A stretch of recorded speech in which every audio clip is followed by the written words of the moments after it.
Well, my plan for today is to go to Oxford, city in the centre of the UK, in order to do some testing of a lens. There are two problems with this. Number one, every single train that I've been on so far today has been delayed, including the current one, and I still have about half an hour waiting here at Didcot Parkway. On the upside, it is next to the steam railway. It's actually connected to the main station, so you can just walk between the two, which is kind of cool. Although it's not open today, so that's not brilliant. The second problem is I don't actually have the lens with me because I forgot it last week in my dad's car. So I'm meeting up with him in Oxford to pick up the lens, and then I'm going to show you a very interesting lens that you may not have heard of before, in theory.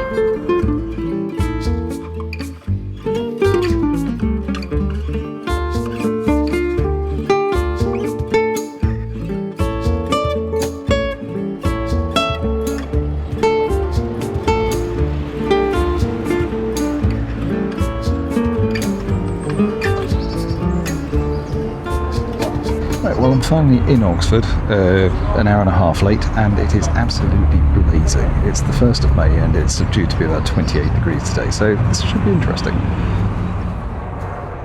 And I know 28 degrees isn't a lot of people, but here in the UK it ends up being very, very hot because no one has air conditioning, or any air conditioning that works, and everything's made of stone because they've just spent years getting rid of all nature in most cities. Oxford's not too bad though.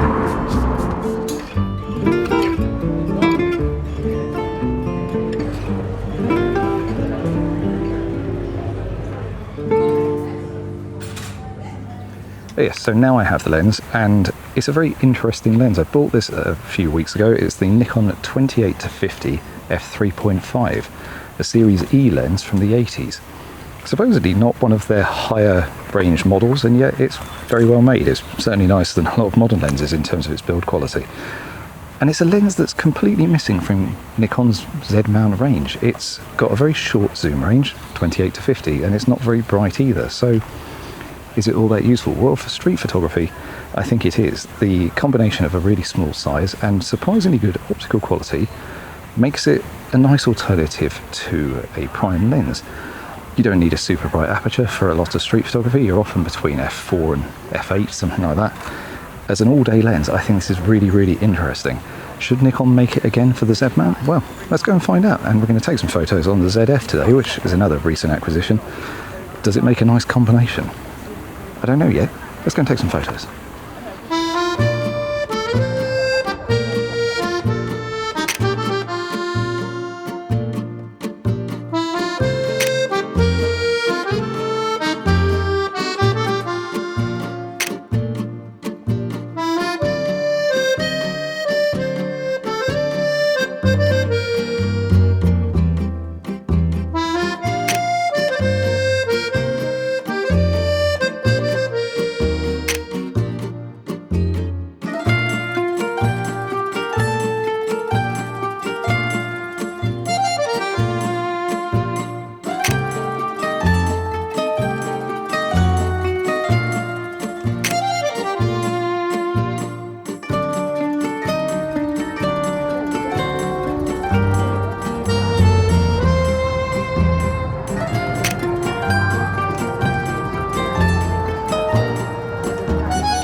Bokeh on this lens is quite interesting. It has a strong soap bubble effect on the bokeh balls, but not a particularly strong cat's eye effect, at least at 50mm. I think it's more pronounced at 28 due to barrel distortion. Overall, I think it's quite characterful. It can result in busier backgrounds though.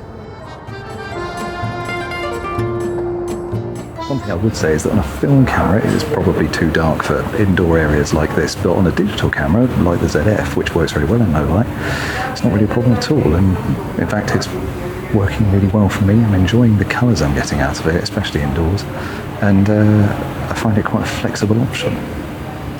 But on film it is a challenge. You need at least ISO 800 film, and even then this might be too dark for it.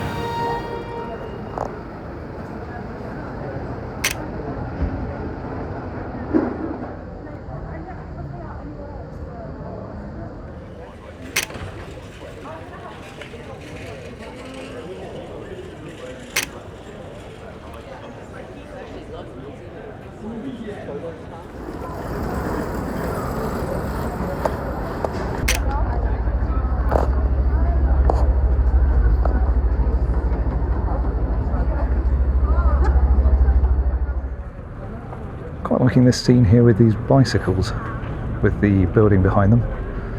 There's all these other tourists over there, they're taking some photos against it as well.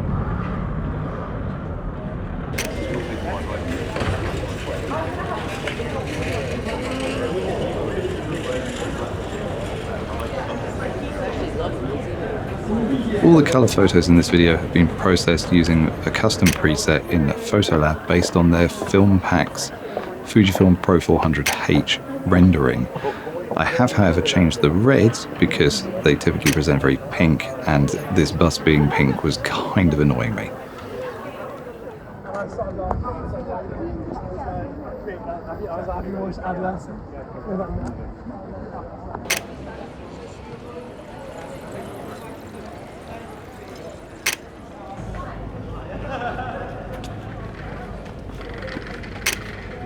In terms of sharpness, I think this lens is nothing special, but I really like the way it renders subjects. I really like the photos I got from this trip.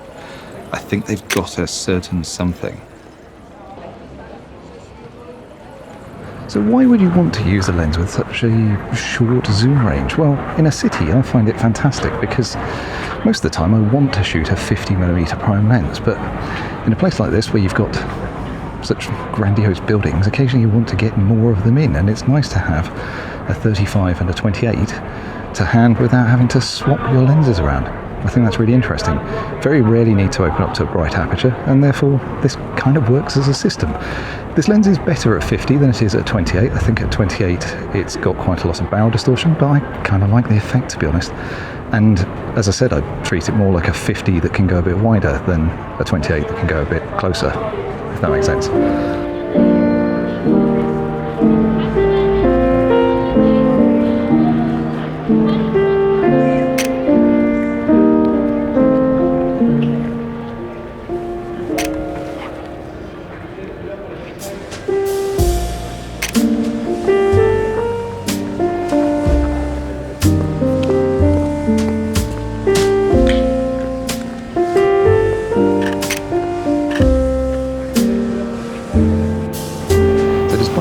Absolutely sweltering here today. It does have one upside, which is that it makes for fantastic black and white shots, really strong contrast in particular. And I've discovered something that I quite enjoy in a touristy city. Cardiff really isn't one, but Oxford is, and that's photographing other tourists. It can be quite fun because it's something a little bit out of character for an area. It's not just people walking around on their phones, it's people actually enjoying the area, and I think that's quite interesting. More than people looking at their phones, at least.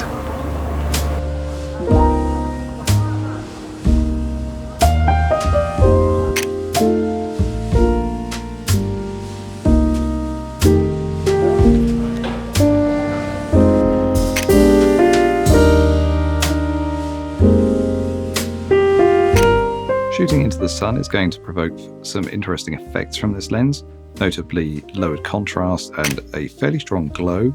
You're also going to get some heptagonal lens flares if you stop down because of the aperture blades. That's kind of interesting. There is apparently a hood available for this lens, although I don't own it. I actually like these sorts of effects. I like that vintage look, but your mileage may vary.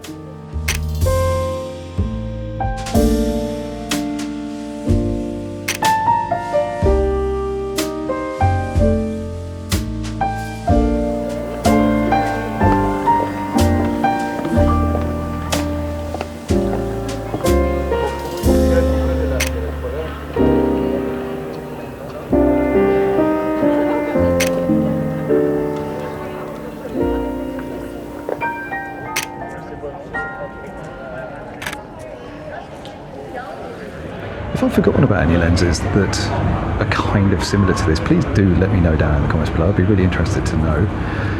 The only one I can think of is that Sony make a 24 to 50 f2.8. Supposedly a brilliant lens.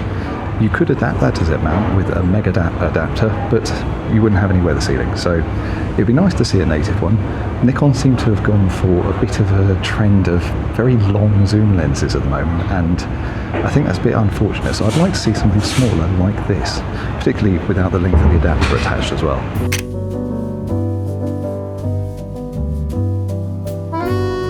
This is one of my favourite photos from the day, even if it doesn't look like much. I like that slight sense of whimsy with the pedestrian and cycle zone sign, and then only having a pedestrian and a bicycle in the scene. I don't know, it appeals to me.